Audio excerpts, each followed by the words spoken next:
বন্ধুরা, অনেক দিন পরে আমি চলে এলাম একটা নতুন রেসিপি নিয়ে। আজ আমি বানাবো হান্ডি চিকেন। এইটাতে বানাবো আমি সম্পূর্ণ চিকেনটা। তো প্রথম থেকে শেষ পর্যন্ত দেখতে থাকো। আর এখানে আমি 250 গ্রাম মতো চিকেন নিয়েছি, হাড়ওয়ালা চিকেন নিয়েছি। তো এর মধ্যে আমি কি কি মশলা দিয়ে মাখাই, কিভাবে প্রিপারেশনটা তৈরি করি, তো চলো দেখতে থাকো। এখানে আমি নিয়েছি কিছুটা রসুন আর কিছুটা পেঁয়াজ। এখানে একটা হামাদিস্তা নিয়েছি, হালকা আমি এটাতে দিয়ে হালকা আমি থেতো করে নেব। এখানে আমি কোনো কিছু পেস্ট দেবো না, জাস্ট হালকা থেতো করব। থেতো করে আমি মাংসের মধ্যে দেব।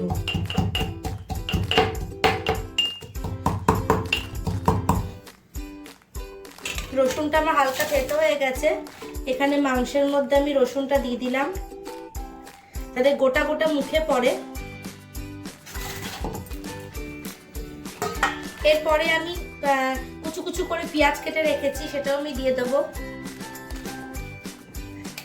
স্টেপগুলো খুব ভালোভাবে লক্ষ্য রাখতে হবে। হালকা থেতো করেই দেবেন, থেতো করে না দিলে না একটা মুখে পড়বে। হান্ডি চিকেনে মানে সমস্তটা মুখে পড়বে। পেঁয়াজ রসুন খেতে অসাধারণ হয়, আর গরমে মানে খুবই ভালো। মাংস অনেকে গরমে খান না, এখন খুব গরম পড়েছে। এই চিকেনটা হালকাও হয়, দারুণ খেতে হয়। এই যে এইভাবে আমি থেতো করে নিয়েছি, হালকা জাস্ট ম্যাশারে আমি দিয়ে দেব পেঁয়াজ কুচনোটা। পেঁয়াজ কুচনোটা আমি দিয়ে দিচ্ছি পুরোটাই, এখানে দিয়ে দিলাম। দিয়ে দিচ্ছি আমি পরিমাণ মতো হলুদ, একটু গোটা জিরে দিচ্ছি সামান্য অল্প পরিমাণে, আর একটু ফেরে দিয়ে দেবো একটা এলাচ। একটা এলাচ দিয়ে দিলাম একটু ফেরে। স্বাদ মতো দিয়ে দেবো নুন।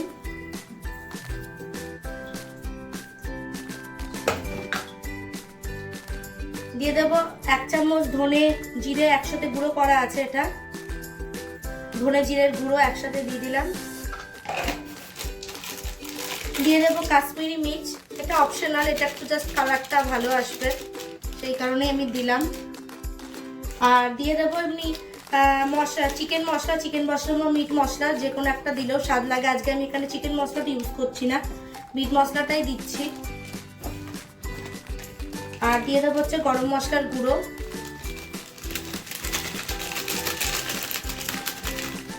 আর দিয়ে দেবো এখানে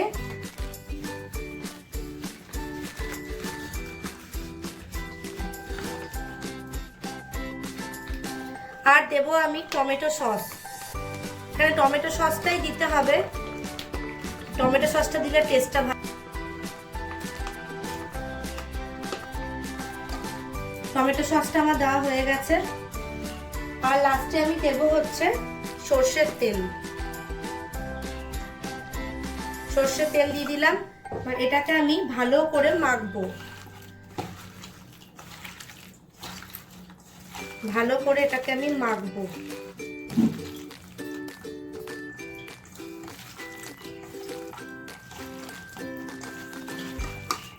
এই দেখো,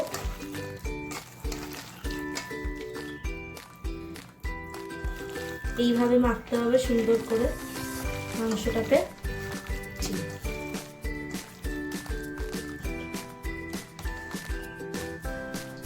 এটা আমি আধা ঘন্টার জন্য রেস্টে রেখে দেবো। রেস্ট থেকে ফিরে এসে আবার তোমাদের পরে প্রসেসটা আমি দেখাচ্ছি। তো আমি 20 মিনিট পরে ফিরে এলাম। ফিরে আসার পরে এই দেখো, একটা মাটির একটা এরকম একটা হাঁড়ি টাইপের নিয়েছি। এটাতে আমার আসলে মিষ্টি দই ছিল। মিষ্টি দইটা খাওয়া হয়ে যাওয়ার পর এরকম খালি হাঁড়িটাতে আমি একটা তেল বুলিয়ে নিচ্ছি। প্রথমে আমি ধুয়ে রেখেছিলাম, ধুয়ে রোদে শুকিয়ে রেখেছিলাম। ভালো করে মাটির পাত্রটাতে আমি সর্ষের তেলটা চতুর্দিকে বুলিয়ে দেবো। ভালো করে বুলাতে হবে। এই যে ভালো করে বুলিয়ে দিলাম। বুলিয়ে দেওয়ার পরে ভালো করে তেলটা বুলানো হয়ে গেল। এরপরে আমি মাংসগুলো সব দিয়ে দেব এর ভেতরে। তোমরা বন্ধুরা একবার ট্রাই করো, অসাধারণ খেতে হয়। রান্নাটা কমপ্লিট হলে তোমরা তো বুঝতেই পারবে। সব কিছু আমি দিয়ে দিলাম এইভাবেই। আর এইটাতে যে সামান্য একটুখানি যে মশলা ছিল, সামান্য একটু জল দিয়ে এটা ধুয়ে নিচ্ছি, যাতে টেস্টটা আরো দ্বিগুণ হয়ে যায়। এই বাটির ঝোল মানে বাটির জলটা দিয়ে এমনি করে দিলে না টেস্টটা দ্বিগুণ হয়ে যায়। এটা দিয়ে দিলাম এর ওপরটাতেই, ব্যাস দিয়ে দিলাম। এটা আমি রেডি করে নিলাম। গ্যাসটা আমি অন করে নিচ্ছি। এরপরেই হান্ডিটা আমি ডাইরেক্ট গ্যাসের উপরে বসিয়ে দেব। বসিয়ে দিয়ে গ্যাসটা একদম কমিয়ে দেব। এটা কম আঁচেই হবে, একটু একটু করে হবে, এটা টাইম লাগে হতে। এর উপরে আমি একটা এরি সাইজের দেখো ছোট্ট একটা প্লেট এরকম ঢাকা দিয়ে দেব। ঢাকার ওপরে কিছু একটা হালকা ভারী জিনিস আমি এর ওপরে ঠিক এইভাবে বসিয়ে রেখে দেব, যাতে পুরো ভাপে চিকেনটা ভালোভাবে সেদ্ধ হয়ে যায়, খেতেও ভালো লাগে। তো চলো আমি 10 মিনিট প্রায় এইভাবেই এইভাবেই রেখে দেবো। তারপরে আমি নাড়বো। 10 মিনিট এইভাবে রেখে দিই, তারপরে তোমাদের দেখাচ্ছি কতটা কি হয়েছে। তো বন্ধুরা 10 মিনিট নয়, আমি ওই 7 মিনিটের পর এসেছি। তো চলো দেখা যাক কতটা কি হয়েছে। এটা নামাই। প্রচন্ড গরম হয়, এই দেখো হালকা হালকা গরম হয়ে গেছে, উঠছেও। তো চলো এটাকে একটু নাড়ি। এই দেখো কতটা জল বেরিয়ে গেছে, দেখো এর মধ্যে। এটা ভালো করে নাড়তে হবে। এই দেখো মাংসটা কিন্তু পুরো এর মধ্যেই হবে, হালকা আছে হবে। ছোট্ট একটা চামচ দিয়ে আমি নেড়ে নিচ্ছি ভালোভাবে।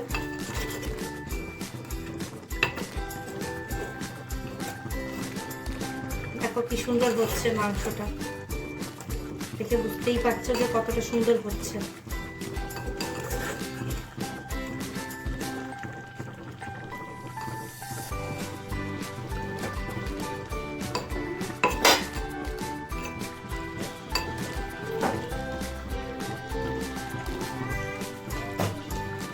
আমি নেড়ে নিয়েছি।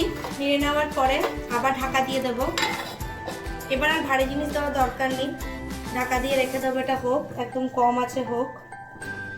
আবার আমি 5 মিনিট পর এসে এটাকে চেক করব।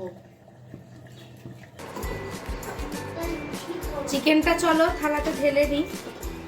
পুরো চিকেনটাই পুরোটাই খাওয়া হবে এখনই। এই দেখো আমার চিকেন থালাতে আমি পুরোটা ঢেলে নিয়েছি। গরম ধোয়া বেরোচ্ছে। উনি নামালাম চিকেনটা। এই যে চিকেনটা দেখেই বুঝতে পারছো যে কেমন হবে। এটা পরোটা, লুচি, ভাত মানে সমস্ত কিছু খাওয়া যাবে, এমনকি এমনিও খাওয়া যাবে। এই হচ্ছে আমার চিকেন। এরপরে মেয়ে খাবে, মেয়েকে আমি দেব। তো মেয়ে যখন খাবে তোমাদের সবটাই আমি এখন দেখাচ্ছি। মেয়ে চিকেনটা নিয়ে খেতে বসেছে, দেখাচ্ছি যে চিকেনটা নিয়ে খাচ্ছে। তো গুড্ডু কেমন হয়েছে চিকেনটা? আর ভালো হয়েছে খেতে? তো মেয়ের কাছ থেকে তো শুনেই নিলে চিকেনটা কেমন হয়েছে। তো তোমরাও বানাও এইভাবে, খেতে অসাধারণ লাগবে। তো আজকের মতো এইটুকুই। তোমাদের যদি আমার রেসিপিগুলো ভালো লেগে থাকে তাহলে প্লিজ একটা লাইক আর কমেন্ট অবশ্যই করে দিও, তাহলে আমি আরও পরবর্তী রেসিপিগুলো তোমাদের সাথে শেয়ার করব।